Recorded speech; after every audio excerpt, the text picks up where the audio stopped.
Hello students, कैसे हैं आप सब। आशा करता हूं आप सभी काफ़ी अच्छे और मज़े में होंगे। मैग्नेट ब्रेन्स में आपका बहुत बहुत स्वागत है। मैग्नेट ब्रेन्स आपको प्रोवाइड करता है किंडरगार्टन से लेकर क्लास 12 तक के लिए हाई क्वालिटी एजुकेशन, वो भी बिल्कुल फ्री ऑफ कॉस्ट, एकदम मुफ्त में।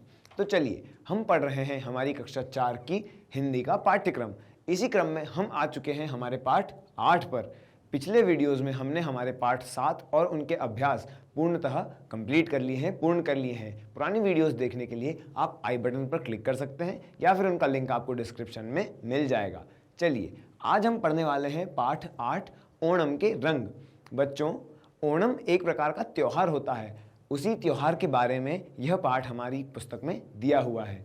ओणम जैसे कि हम दीपावली मनाते हैं, होली मनाते हैं, ऐसे ही हमारे दक्षिण भारत में एक राज्य है केरल। केरल के राज्य में मनाए जाने वाला एक त्यौहार है ओणम।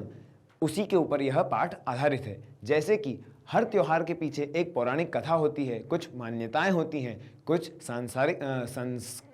कुछ संस्कार होते हैं, कुछ उनकी कहानियाँ होती हैं और भगवान की लीलाओं से संबंधित कुछ भक्ति और भाव की कहानियाँ, कथाएं होती हैं। इसी प्रकार से ओणम से भी संबंधित अलग अलग प्रकार की चीज़ें हैं, इसीलिए इसका नाम रखा गया है ओणम के रंग। इसमें क्या क्या होता है?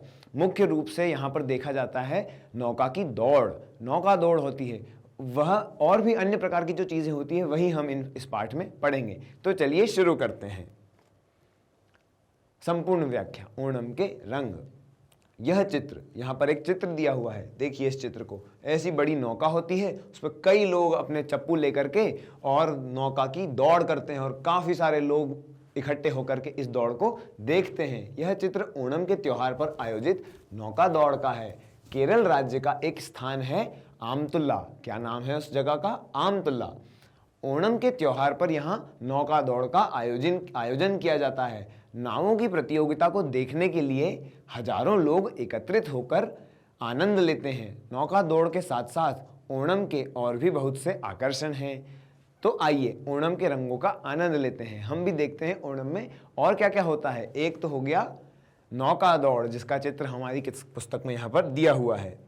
और रंग देखते हैं। रंग बिरंगे फूल चुने हम, रंग बिरंगे फूल चुने। क्या करते हैं? सुबह सुबह बच्चे नहा धोकर और हाथ में टोकरी लेकर लाल, पीले, सफ़ेद फूल तोड़ने के लिए बाग बगीचों में निकल पड़ते हैं। क्या करते हैं? लाल, पीले, नीले, अन्य अन्य रंगों के सुंदर सुंदर भांति भांति के पुष्प तोड़ने के लिए नहा धोकर के सुबह सुबह से हाथ में टोकरी लेकर बाग बगीचों में निकल पड़ते हैं। सूर्योदय होते ही बच्चे अपने अपने घर के आंगन को गोबर से लीपा करते हैं। क्या करते हैं? सूर्योदय होते ही। सूर्योदय कब होता है बच्चों? सूर्योदय का अर्थ क्या होता है?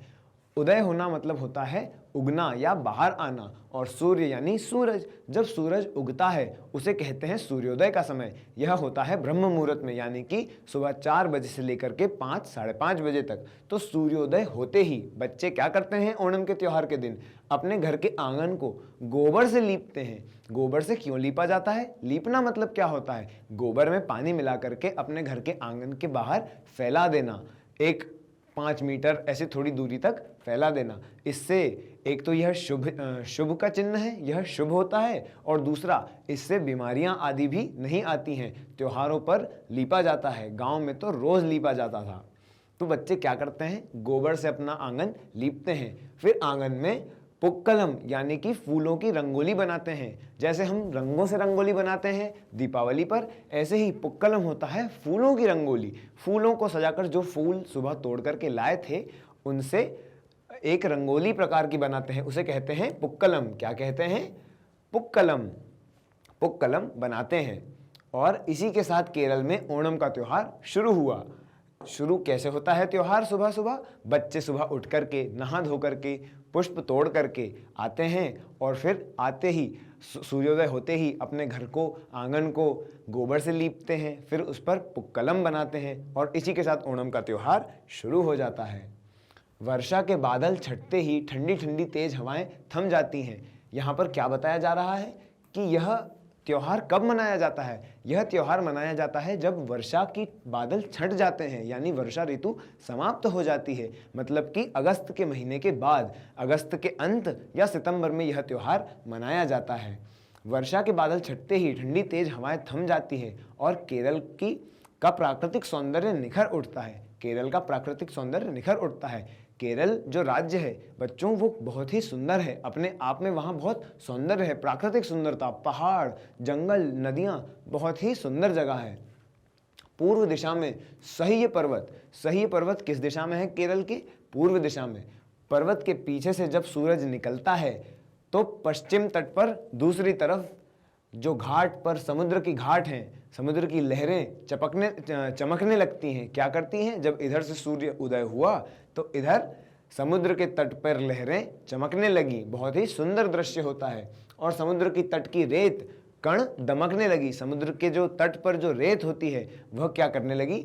रेत कण दमकने लगे, यानी बहुत ही सुंदरता से चमकने लगे, वहां पर सितारे जैसे लग रहे हैं, है ना। हल्की हल्की बयार मतलब क्या होता है? बयार कहते हैं सुंदर शीतल जो धीरे धीरे हवा चलती है, उसे कहते हैं बयार। बयार के झोंकों से नारियल के पेड़ों की पत्तियां लहलहाने लगती हैं। क्या हो रहा है? ऊंचे ऊंचे केरल में ऊंचे ऊंचे नारियल के पेड़ होते हैं, उनकी पत्तियां भी बहुत बड़ी बड़ी होती हैं। तो जो हल्की हल्की बयार चलती है, उनके झोंकों से जो नारियल के पेड़ की पत्तियां हैं वह लहलहाती हैं, वह आवाज़ करती हैं। नदी का निर्मल और स्वच्छ जल वातावरण को सुंदर बनाता है। क्या करता है? जो नदी बह रही है, नदी में सुंदर जल है, वो कैसा है? निर्मल और स्वच्छ। आज हम लोग हमारी नदियों को बहुत ही प्रदूषित करते जा रहे हैं। हम आस्था के नाम पर, हम अन्य किसी भी चीज़ों के नाम पर, धर्म के नाम पर या फिर अन्य कारणों से हमारी नदियों को हम गंदा कर रहे हैं, प्रदूषित कर रहे हैं। यह बहुत गलत बात है। यहाँ पर क्या बताया गया है? नदी का स्वरूप निर्मल और स्वच्छ होना चाहिए। हमारे देश की नदियों को साफ करने का दायित्व भी हम लोगों का है। हमें नदियों में कचरा नहीं करना चाहिए। क्यों? अगर नदियाँ साफ रहेंगी तो उससे क्या होगा? वातावरण सुंदर बनेगा, वातावरण में सुंदर शीतल बयार चलेगी, है ना। चलिए, तरह तरह के चहचहाते पक्षी आसमान में उड़ते हुए अटखेलियां करते हैं। जब इतना सुंदर मौसम होता है, इतना सुंदर वातावरण होता है, तो पक्षी भी खुश हो जाते हैं, वह चहचहाते हैं और आसमान में उड़ते हुए अटखेलियां करते हैं।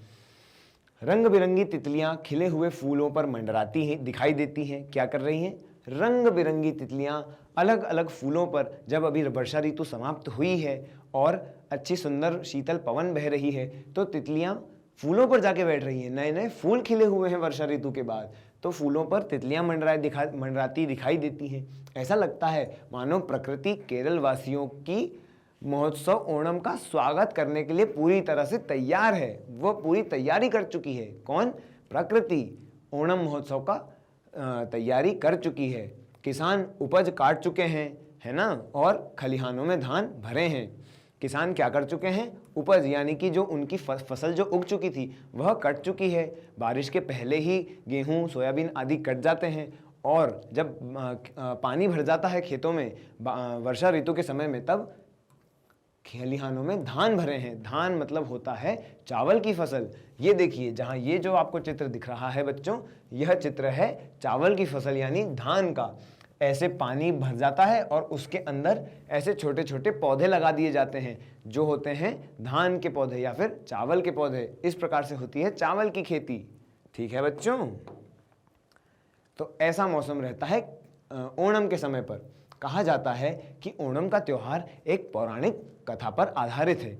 किस कथा पर आधारित है बच्चों? प्राचीन काल में केरल के एक राजा हुआ करते थे, जिनका नाम था महाबली। महाबली नाम के एक राजा थे जो केरल पर शासन करते थे। उनका राज्य तीनों लोकों में फैला हुआ था। ये बहुत पुराने समय की बात है, अभी 100-200 वर्ष नहीं, कई हजारों करोड़ों वर्ष पुरानी बात, आप समझ लो इसे।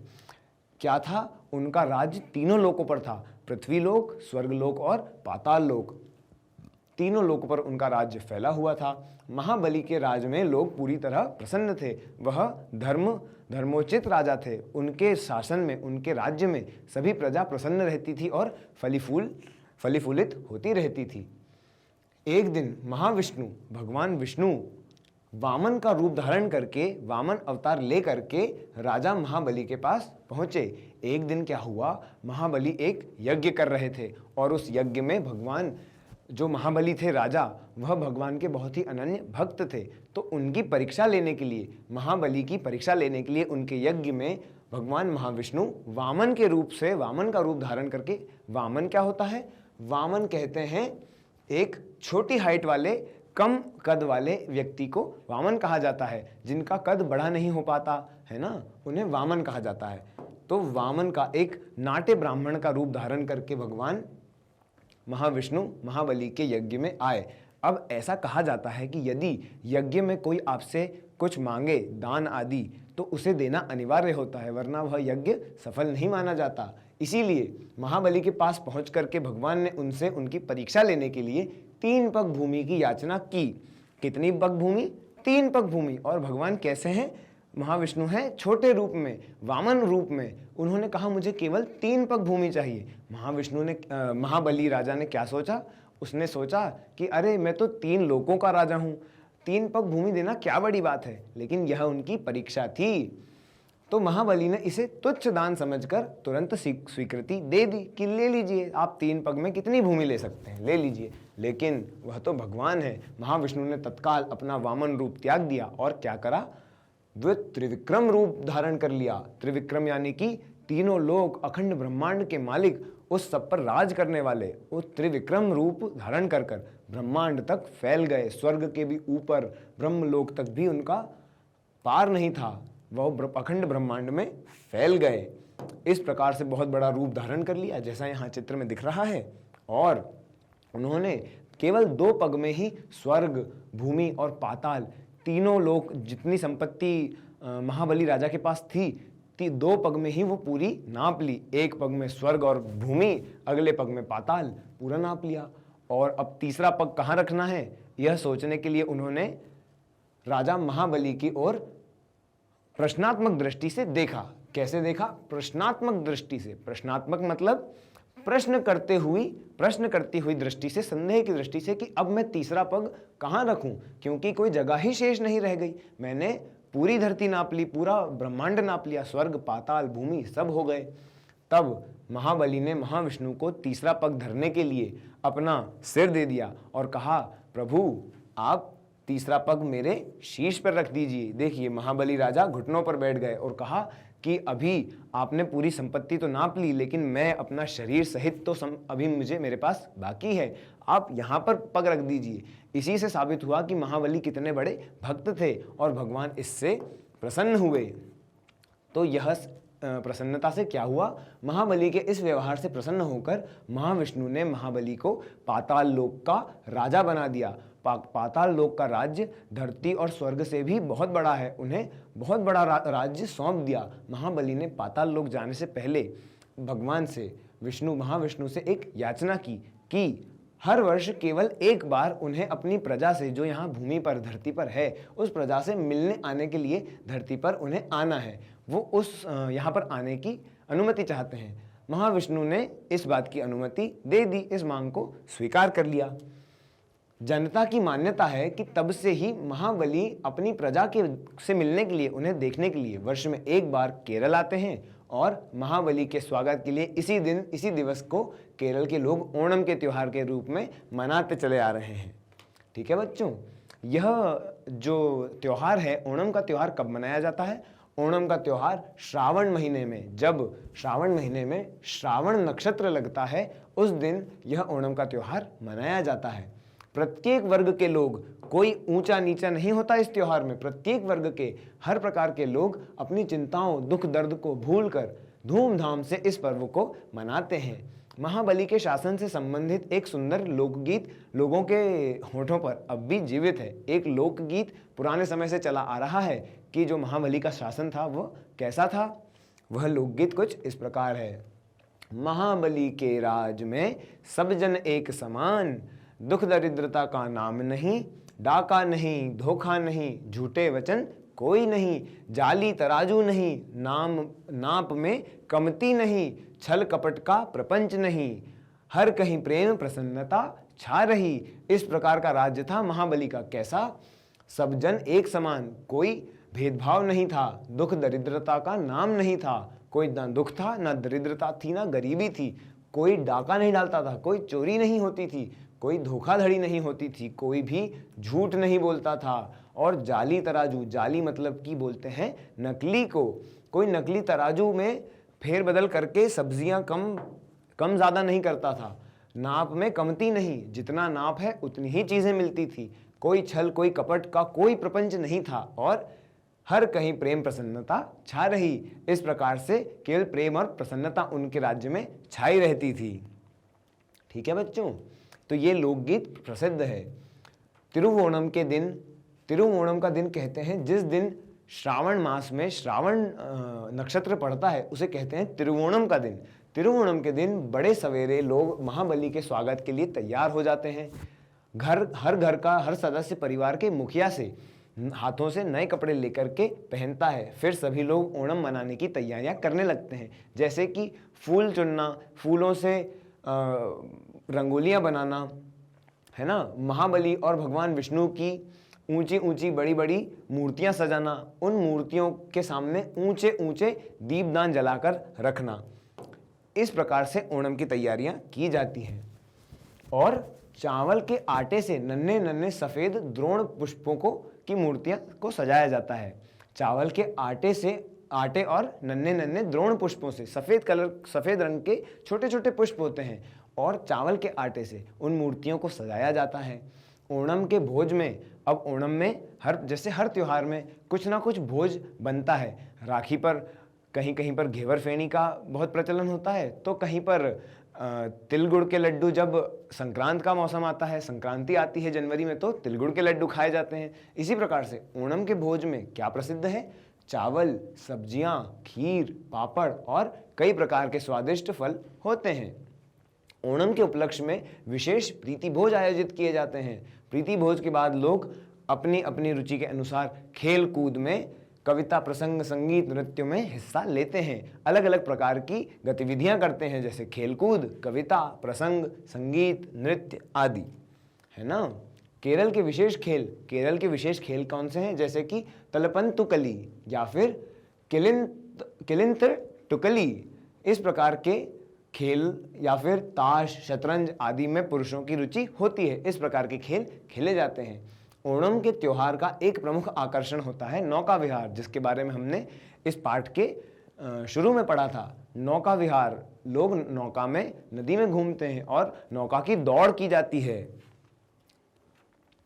आरनमुला नामक स्थान पर, एक स्थान है जिसका नाम है आरनमुला नामक स्थान पर, नावों की प्रतियोगिता को देखने के लिए हजारों लोग इकट्ठे हो जाते हैं।